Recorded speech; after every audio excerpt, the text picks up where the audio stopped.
یہ صرف عرض وطن پاکستان کی کہانی نہیں ہے، پورے 56-57 اسلامی ملک ہمدردی کے دو بول بولنے سے قبل بھی ان لفظوں کو تولتے ہیں کہ اس سے کسی کی ناراضگی تو نہیں ہوتی۔ جب مسلمان اتنا بزدل ہو جائے گا، اتنا کمزور ہو جائے گا، تو پھر اللہ کو ایسے لوگوں کی کوئی ضرورت نہیں ہے۔ پھر ذلت، رسوائی، نکبت مقدر ہوگی اور وہ آپ کے سامنے ہے۔ وَأَنْتُمُ الْأَعْلَوْنَ إِن كُنتُم مُؤْمِنِينَ، تم سر بلند ہو کر مومن بن کے رہو، عزت کا تاج تمہارے سر پہ رکھوں گا، یہ میرے رب کا وعدہ ہے، لیکن شرط یہ ہے کہ تم مومن بن کے رہو۔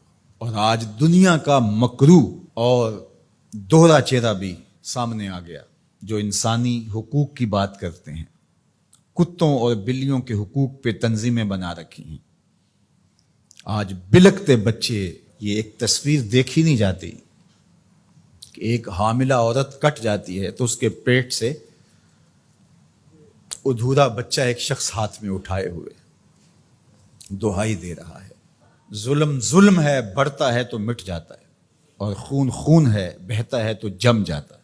کاش کہ آج ہمارے آیان سلطنت کچھ سوچیں کہ ہم نے اللہ کے حضور پیش ہونا ہے۔ اس وقت سب سے اہم کردار اگر کوئی شخص ادا کر سکتا ہے تو وہ سعودی ولی عہد محمد بن سلیمان ہے، کہ جس کی آواز پر پوری امت جمع ہو سکتی ہے۔ اس وقت کفر متحد ہے، اس وقت پورے یہودی دنیا کے اسرائیل میں جمع ہو رہے ہیں مسلمانوں کے خون کا تماشا دیکھنے کے لیے، اور 56-57 اسلامی ملک ان کو پرواہ ہی نہیں ہے۔ اس وقت کیا کیفیت ہوتی ہے جب ان کے بچے آواز دیتے ہیں، این انتم یا جنود المسلمین، اے مسلمانوں کے لشکروں کہاں ہو تم؟ کس طرح ان کو جواب دیں؟ ایک بیٹی نے آواز دی تھی، صرف ایک بیٹی نے، ناہید نام تھا اس کا، اور بدترین حکمران دنیا اسے مانتی ہے، حجاج بن یوسف کو۔ ایسے جمعے کا خطبہ دے رہا تھا تو محراب کے پیچھے سے آوازیں بلند ہوئیں، تو اس نے پوچھا کیا ہوا؟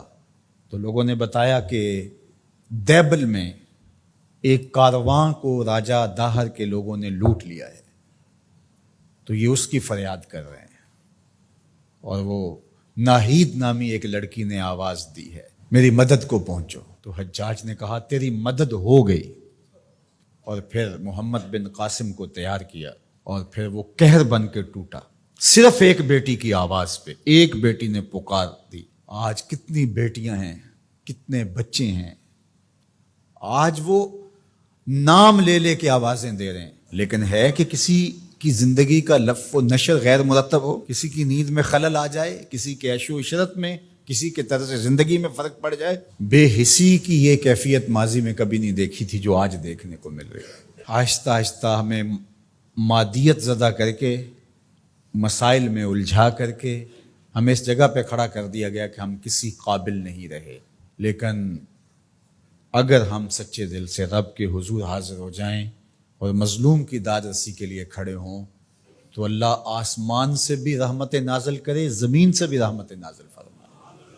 اللہ آسانیاں کرے اور فلسطینیوں کو کامل فتح یاب فرمائے، اور اللہ اس امت کو کھویا ہوا وقار دے، اور 56 اسلامی ممالک کو غیرت مند حکمران عطا فرمائے، اور اپنی خاص کرم نوازیاں اللہ میرے وطن اور تمام بلاد اسلامیہ کے شامل حال فرمائے۔